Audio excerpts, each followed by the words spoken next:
ఆవు పాలు, గేదె పాలు, మేక పాలు వీటి గురించి మనకు తెలుసు. కానీ ఈ మధ్య కాలంలో తరచుగా ఒంటె పాల గురించే వినిపిస్తోంది. వినడానికి వింతగా ఉన్నా ఒంటె పాలతో మనకు పెద్దగా టచ్ లేకపోయినా, ఆ టేస్ట్ తెలియకపోయినా ఆ దేశ రైతులకు మాత్రం అవి సిరులు కురిపిస్తున్నాయి. అవును, ఒంటె పాల ఉత్పత్తినే ఉపాధి మార్గంగా మార్చుకొని ఆఫ్రికా దేశాల రైతులు ఆర్థిక అభివృద్ధిని సాధిస్తున్నారు. మరి ఒంటెపాల కహాని ఏంటో, వాటి ద్వారా రైతులు పొందుతున్న లాభాలేంటో తెలుసుకోవాలంటే ఈ స్టోరీ చూడాల్సిందే.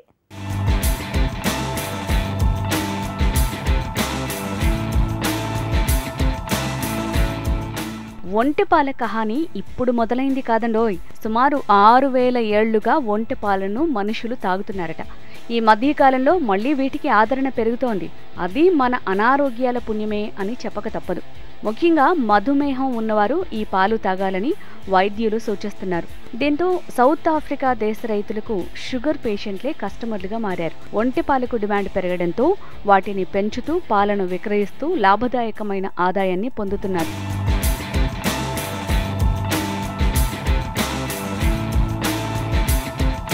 ఇక పాల అమ్మకం ద్వారా వచ్చే ఆదాయం ఎంతో తెలిస్తే అవాక్కవ్వాల్సిందే.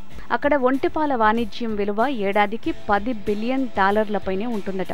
దీన్ని బట్టి అర్థం చేసుకోవచ్చు ఒంటెపాలు ఆఫ్రికా దేశాల రైతులకు తెల్ల బంగారంలా మారిందని. ఆవు పాలతో పోల్చితే ఒంటెపాలు ఖరీదైనవి. అందుకే ఈ పాల ఉత్పత్తిని ఆధారంగా చేసుకుని తూర్పు ఆఫ్రికాలోని రైతులు సుమారుగా 1,20,00,000 ఒంటెలను పెంచుతున్నారు.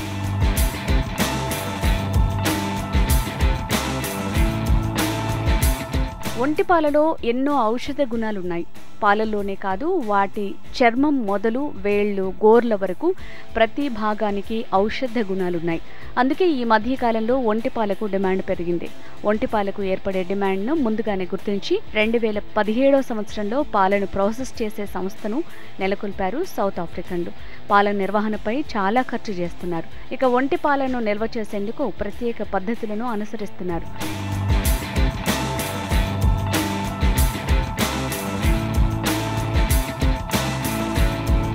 ఇక్కడ శీతల గిడ్డంగుల సదుపాయాలు లేకపోవడంతో పాలను పొగ సాయంతో నిల్వ చేస్తారు. ఇది అక్కడ ఎప్పటి నుంచో వస్తున్న సంప్రదాయం. గ్రామాల్లో రైతుల నుంచి సేకరించిన పాలను ఇలా నిల్వ చేసి పట్టణాలకు తీసుకువెళ్లి విక్రయిస్తుంటారు. ఎక్కడ పాల అవసరం ఉందో ముందుగా గుర్తించి అందుకు తగ్గట్లుగా పాలను సరఫరా చేస్తారు. ఒంటెల నిర్వహణ ఖర్చు కూడా పెద్దగా ఉండదంటారు రైతులు. మిగతా పశువులతో పోల్చితే ఎడారి ప్రాంతాల్లోనూ ఒంటెలు మనుగడ సాధించగలవంటున్నారు. ఒకవేళ వరుసగా 3 ఏళ్లు వర్షాలు కురవకపోయినా ఇవి తట్టుకోగలవట.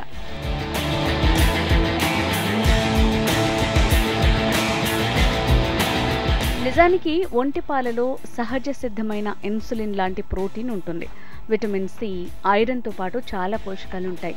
అయితే ఈ పాలకు ప్రపంచవ్యాప్తంగా డిమాండ్ పెరిగింది. ముఖ్యంగా ఈ పాలను టైప్ 1 డయాబెటీస్ ఉన్నవారు తాగటం వల్ల ఎన్నో ప్రయోజనాలున్నాయి. ఆఫ్రికన్ దేశాలే కాదు, మన దేశంలోని గుజరాత్ ప్రాంతంలోనూ సహకార సంఘాలు ఒంటె పాల డైరీలను నిర్వహిస్తున్నాయి. దేశమంతా పాలను అమ్మేందుకు ఏర్పాట్లు చేస్తున్నాయి. ఇప్పటికే ప్రముఖ కంపెనీలు ఒంటెపాల పౌడర్లను సూపర్ మార్కెట్ల ద్వారా వినియోగదారులకు అందుబాటులోకి తీసుకొచ్చారు. చూసారుగా ఒంటెపాలకు ఎంత డిమాండ్ పెరిగిందో.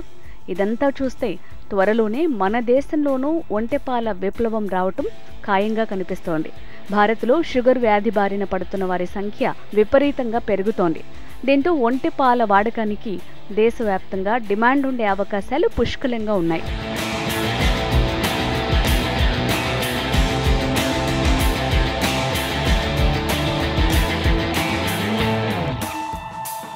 ఈ రోజు ప్రసారమైన కార్యక్రమంతో పాటు సాగుదారులకు ఉపయోగపడే సేద్య సమాచారం, అభ్యుదయ రైతుల అనుభవాల కోసం HM TV అగ్రి యూట్యూబ్ ఛానల్ని సబ్స్క్రైబ్ చేసుకోండి.